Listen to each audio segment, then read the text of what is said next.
between two girls. Oh. Hey, she was holding up the rope. The she literally had one hand on the rope, positioning herself while she was taking her beating. Hey, the ref was like, not yet. Not yet. Wait for it. Wait for it. Oh, there's the high sign from Bob Arum. She's not going to go down. Maybe I should stop this. What the fuck, man? Pop, pop, pop, pop, pop, pop, pop. That's punch like number 8. Hey, Lee, junior welterweights. Yo.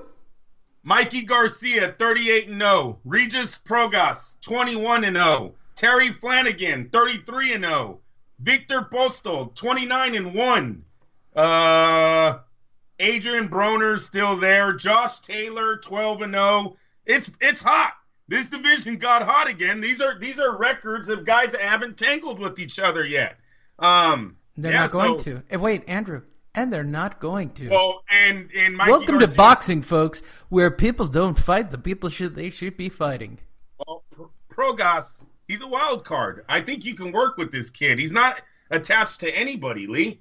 I think he works with PBC, Top Rank, whoever wants to try him. But right now, he's the hottest thing in the division. Joel Diaz Jr. and Indongo, your last 2 fights, that is an impressive knockout list right there.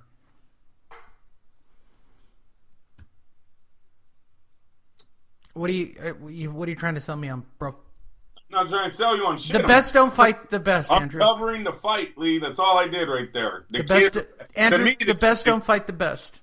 You stop. Yes, they do. We get this lopsided PBC guys don't fight, but they don't have the best of the best right now. They had some good prospects that have fizzled out, but they don't hold the best of the best right now. Matter of fact, I mean, Scott Quigg, he went to war with Carl Frampton on a PBC show. Last night, you can kind of say he went to war, but I thought he cheated his way more to a lot of that than he actually earned. So, yeah, not a good performance when he came over here and met the top-ranked guy. There you go. Top-ranked, top shelf, baby.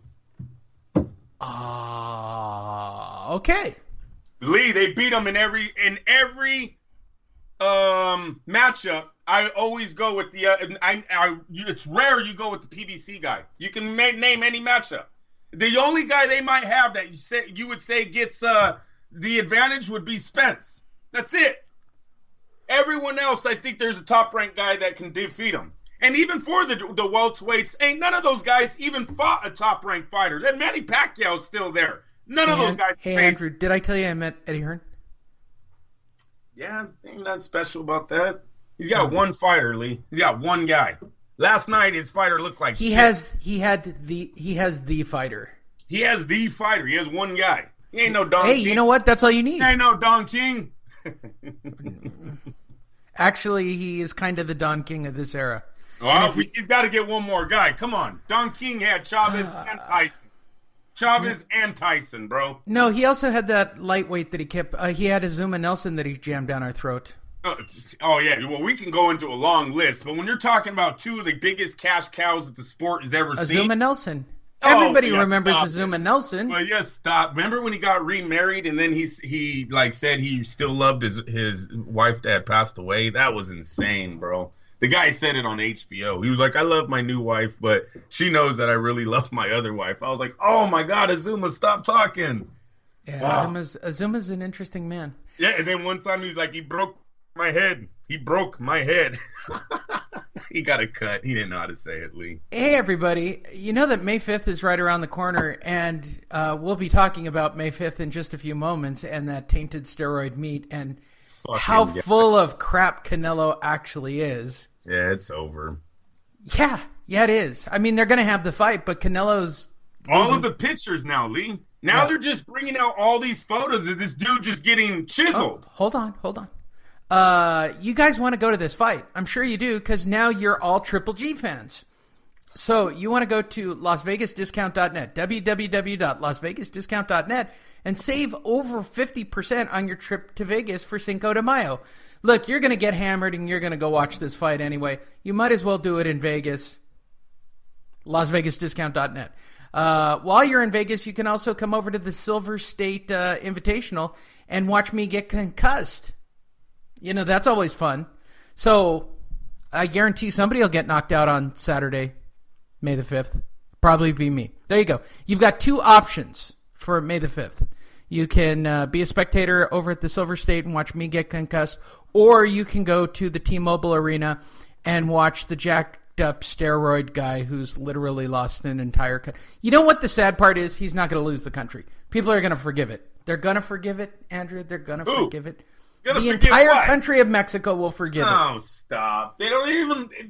Lee, he's got so many haters out there. No, they jumped all over this, bro. I'm sorry. This was the avenue they needed. Which takes us to the news of the week. Again, news of the week brought to you by LasVegasDiscount.net. And also, go visit our page. Just type in Fight Net Radio. It'll take you to our Facebook page. Andrew updates stories throughout the week. We interact with our fans there. We have now even proved that we're willing to do Facebook Live. You may watch the first few minutes of my super high-tech Facebook Live setup where I dropped the camera, which according to Andrew's fiance, I can now say that, is the funniest thing that she's literally ever seen. Did she really laugh that hard at it? Yeah.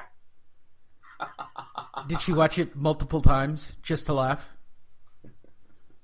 Yes, sir. There you go. There you go. Just type in Fight Net Radio and be a follower, be a fan, enjoy the ride.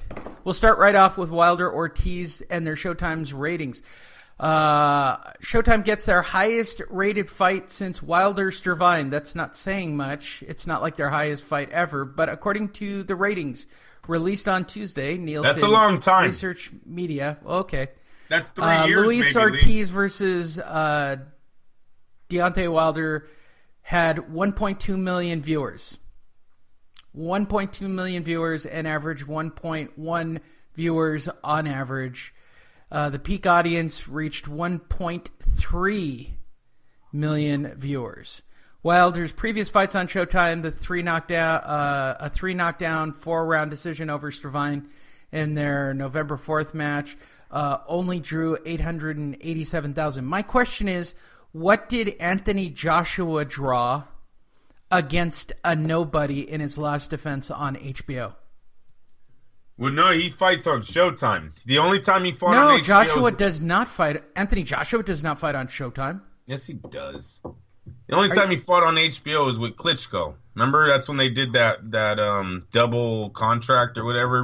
Showtime showed it live. So why aren't we comparing numbers side by side, right? Deontay always wants to talk about he's the better fighter. Deontay's got the biggest numbers in the last 3 years. That's significant. There's something there. The last guy to post over 1.2 million, guess what? Was Deontay Wilder. So Showtime's got to show a little bit of love to the guy. He's got a fan base. Now, Lee, do those numbers blow us out of the water? Is that like 1990 heavyweight numbers? Absolutely not. He's not getting more viewers than the WWE, Andrew. I get that. But in Showtime, when he walks into their doors, guess who has the biggest numbers of the sport right now? Deontay Wilder. For Showtime. That's all he's saying. Anthony Joshua fights on Showtime. Why isn't his numbers up there? Who do you fight? Carlos Takam, I believe, was his last opponent. Yeah. His, so you got to give Deontay that. Now, everything else you can give back to Anthony Joshua. Ticket sales, pay-per-view star, international star, markability, all that you give back to Joshua. But on this particular one, you got to give Deontay a little love. He's got 1.2 million people consistently watching him right now. That's about all I have. It doesn't blow, like I said, blow me out of water. Joshua in his last fight on Showtime. Have I got this right? Yes, he's a Showtime. Anthony Joshua drew, for the Saturday afternoon fight, drew 334,000 people viewing. There you go. So it's not the Klitschko numbers where all of the entire world watched. Yeah, exactly. The world watched, and those of you wondering, yeah, the numbers were pretty outstanding for Joshua. And like they said, Lee, it was an uppercut heard around the world. That uppercut was seen everywhere, man. That was the dethroning of the heavyweight champ. I know Tyson Fury beat him, you guys, please, but he did not beat him the way Joshua beat him, right? Tyson beat him on, really one significant moment in the whole fight, is that one time he turned Klitschko around, and the rest is just a bunch of jabs and not getting hit. Anthony Joshua went in there at 18-0 and went to war with that man. Hurt him, got dropped, knocked him out. What's up? That's a classic. Spoiler alert, there are Deontay Wilder quotes coming up, so everybody get ready. I will notify you when I go into Deontay Wilder quotes. Wilder says he will accept 40% if Joshua gets the same in the rematch. As reported by George Mill of the Daily Star, Deontay Wilder claimed it would be easy to agree to a deal to fight Anthony Joshua and revealed the exact split he would take. The Bronze Bomber, who beat Luis Ortiz last weekend, to leave himself perfectly set up to take a shot at Joshua, said that he would take 40%. Speaking to TalkSport last night, the 32-year-old fighter suggested he would be only happy to return. Nothing has been offered. Nothing. What a surprise. Even when Eddie Hearn and his father Barry came to America last year, they weren't talking about Joshua. Joshua wasn't in their mind. They were saying, you guys and Dylan White. Like I said before, I would fight Dylan White, no problem. That's easy. As long as you have Joshua on the end of that, we're good. And they didn't even want to talk about that happening. That was the only thing that was going. There wasn't anything about me and Joshua discussed. Nothing, not one thing. They came back and said, we didn't make an offer, we didn't reach an agreement. How can an offer be made when the main subject wasn't even discussed? We're talking about Wilder Joshua. He's feeling very full of himself. I like it when he's non-ebonicsing his actual statements. Like, he clearly wants this fight. Like, he's believing the press. I don't know if he really should believe in the press, or the seventh round scared everyone and it's time to cash in. Whatever it is, right? Wilder, according to figures, reportedly made two. Yeah, he almost lost a $15 million payday in that seventh round. I might want to cash that check. Right. Yeah. Wilder, according to figures, reportedly. You guys, he's like 40%. That sounds good. Can we? 40% sounds good, boss. 40. Next week it'll be 30%. Trust me. He'll take 40%, but he needs a guarantee in the rematch for 40%. I've never been hit by a man who's 28-0-24, but I got to think it doesn't feel good. And if I was one fight away from making $15 million, I'm probably going to try to cash that check now all of a sudden. Here is his exact quote. I'm going to offer you a 60-40 split in Joshua's favor for the first fight. Rematch clause, winner gets it the other way around. Are you willing to accept that? Joshua's got to look at that. That is a decent offer to start with. I like the numbers they're starting with. And then, the loser should take the back end in the rematch. They're all going to make $100 million still. Everybody's making millions. Don't worry about how many millions. I don't know why. Look, I get that you're not going to talk about this fight until after you win your next fight, right? You beat Joseph Parker, yeah. Yeah, right. You're not going to do anything till after that fight, and Deontay can talk all the trash he wants.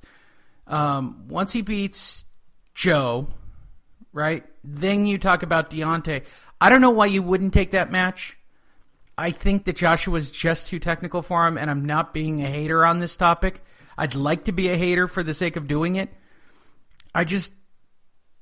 My problem is I thought Ortiz was too technical, and darn it, hey, Wilder stood up and he got the job done. He got a big right hand. He got a big fucking right hand, Lee, and when he hurts it was legit. He starts looping that thing around. I mean, hey, some of those punches, I know everyone, he's hitting in the back of the head. Hey, when you're 6'7" and you're throwing a looping right hand, I don't think they could penalize you for where it lands. As long as you threw it from a legal position, a legal stance. Ortiz was bending over. He's trying to get out of the way. This man has long arms. They're going to hit you wherever. Deontay Wilder's power is real. I told you if he knocked out Ortiz, you would have to at least admit, we would have to start admitting that. And right now, I'm not saying 50-50, but this isn't no more of just, no, Deontay Wilder's going to just get knocked out. The guy has heart. He should have been at least dropped in round 7, and he's